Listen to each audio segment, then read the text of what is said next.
Hey guys, you're tuning into The Pretty Truth with me, your host, Tiara. Hopefully you guys tuned into my last week's episode with Lex Lavo. If you guys want a little bit more insight on him, you guys can check him out on Instagram. His name is @LexLavo. This weekend I spent a lot of time with my friends and family, but I also had a little moment to catch up on my political news. And first of all, Trump is losing his mind. There are no tax returns being sent out.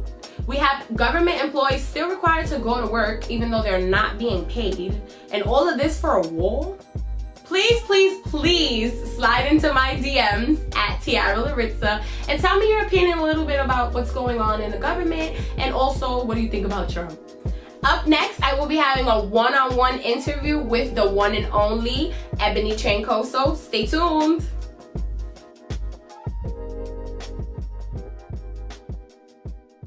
Hey guys, you're here tuning in with The Pretty Truth, your host, Tiara. Today we are with the official Ebony Troncoso. Hey.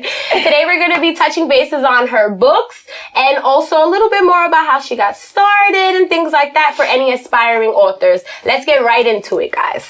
So first, I want to talk to you a little bit more about your YouTube channel, guys. She's a new YouTuber. Oh my God. Subscribe. Yes. Subscribe. Ebony, the author. Or Ebony Troncoso. So how's that going for you? Oh my God, it's so much work.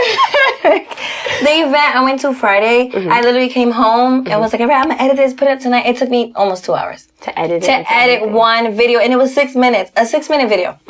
So I'm like, I mean, a lot of people are like, you know, I like the advice you give, you know, that a lot of people are like, oh, we see the real you, like, you know, you don't see just Instagram pictures, you see like me speaking, and even though I'm talking to myself like doing the videos, they get to really see me, and so I guess that's a good thing. Right. But it's so much work.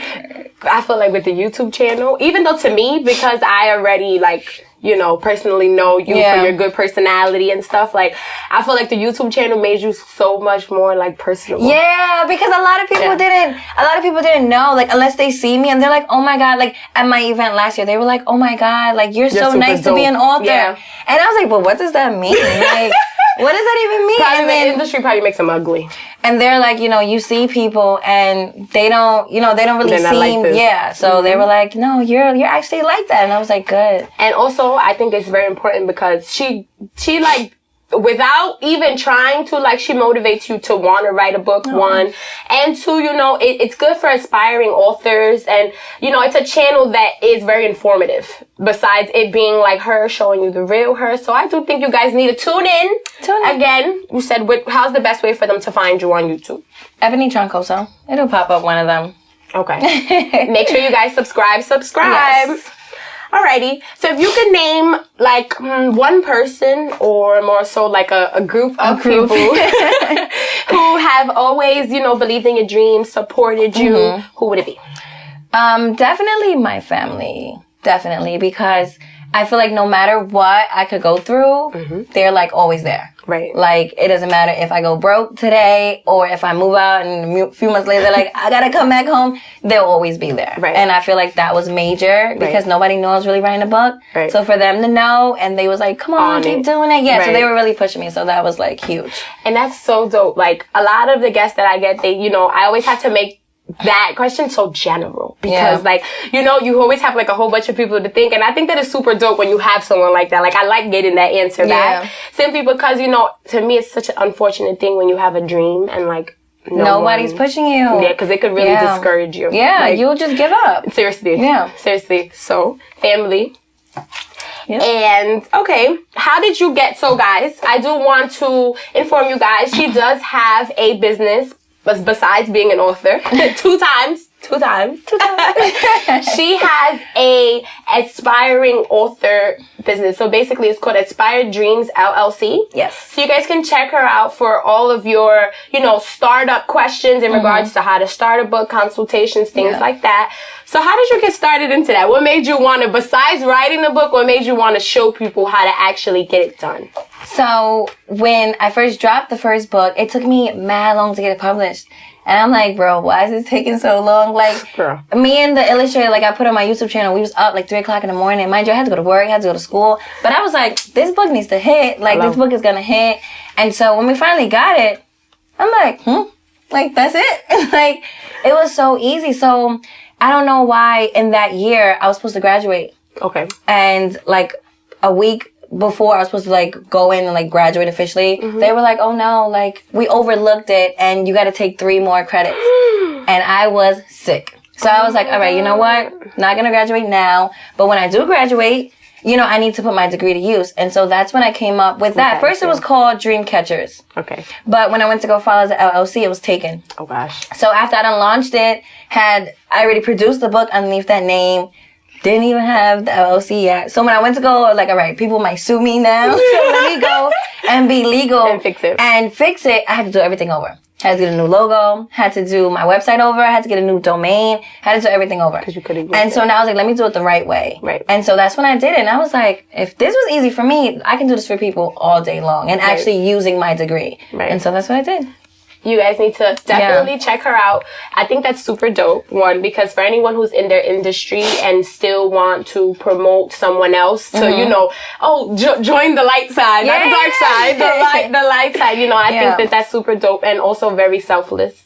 And I do think that, you know, there should be more people like you. Yes, people are like, they're scared to come to me. They're like, I want to write a children's book, but you have children's books. And I'm like, so? Like, we can all have children's books. You have a book. You have a book. Like, we can all get a book. And that's what I'm trying to help them to understand. Like, although I do have children's books, who knows, later on down the line, I might drop a novel. I might drop an autobiography. I don't know. Right. So I'm like, I'm not just going to limit myself to just children's books. Right. So I was like, I'll do your book. Like, because you're a writer. So because I'm still a writer and I'm still a business owner, I can't tell you, no, I'm not going to sign this contract. Because who knows where my ventures are going to take me. Exactly. And I definitely, so that gets us a little bit into our next question. So, aside from having a business, how approachable are you to an aspiring author just like writing you on social media? Hey, can we do like a feature book? Can we do like, can you kind of help me out? I'm trying to get this book out. Can you just help me out with this? Like, how approachable are you to that? I will be completely honest and say a year ago, well, the first year that I dropped the book, I was like, I'm not giving out these free jewels to nobody. You're going to have to book me. Like, I was saying, like, oh, they got to book me because I just thought I leveled up with book 1. But I think it wasn't until I dropped book 2 where I was like, okay, like now I'm going to go out and I'm going to tell my story. And I want to help other people that may feel like me, you know, to help other people that want to write books. And so I think after book number 2, I became more personable because I'm like, okay, it's customer service now. I need y'all all to buy my books. So I gotta be nice. I gotta start saying hello. And so that kind of changed me and that kind of helped me wanting to do more for other people. So, yeah. Yeah, so I definitely like see, you know, me per se, from not knowing you, if I just like knew your social media persona, like I would definitely still feel like you give off the super approachable, like, you know, hey, ask me a question. Like, you know? People don't see that. I don't know. Like, that's so weird. They see my Instagram and they're like, look at this girl. Like, and I've had people say to me like, oh wow, you're not like what I thought you was going to be. And I'm like, what does this mean? What does that mean? How did you guys think I was going to be? Like, all you guys see is pictures of me. And all I do is post food on my story. So what exactly? Yeah, what did you guys think I was going to be? Right. So, I don't know. No, I wouldn't like that. Like, I don't like when people judge books by the cover, you know? Yeah. Always take the time to know the person. Yeah. So, alrighty. Where do you see your brand, your career, your business in 1 year? Definitely a year. Hopefully this year. I need to get my own office space. Okay. I need to have at least 1 or 2 book deals with like a Hallmark, Scholastic, like okay. Something huge. That is like my goal right now. Right. Yeah, and definitely to have more clients under me. Like I want to at least produce at least 10 more books for people this year. I produced 3 or 4 last year, so I want to do at least 10. Kind of like challenge myself to do more. That's such a good goal. Yeah. So, all right, that makes sense. Yep. So I know because you're my friend. But tell us a little bit more about this book you got coming up now, fresh into 2019. So I have a book called Mom Has the Key to My Heart.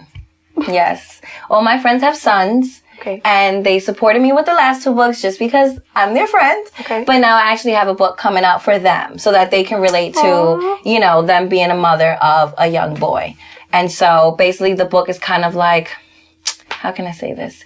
It kind of shows that moms are really raising young kings. Okay. Because a lot of people have misconceived notions about raising boys, and they're scared that the boys are going to grow up to be on the street or in gangs.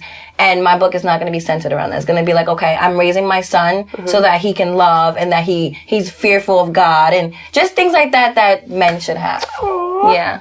So I'm super excited for that book simply because, you know, when I do decide to have a kid, I do want to have a son. If I could pick. I wanted twins. I wanted one and done. Oh, that's it. 2 twins. One and done. Yep. 2 boys done. I feel like even if I have one and done. But, you know, it is what it is. No. 2. They got to have a sibling. Yeah. Somebody to play with. They got cousins. So, I mean, ultimately, it would still be good. Yeah, I guess. But I want to thank you guys for tuning in to the Prittee Truth. The journey isn't always pretty, but the outcome always is. Aww, thank you. Bye. For more updates on me, my brand, my blog, and my show, you guys can check me out on my website at tiaralaritza.com. And also, if you have not subscribed to the channel, make sure you do that on the way out. Thanks. My name is Tiara. You're watching The Prittee Truth. Stay pretty. Have faith.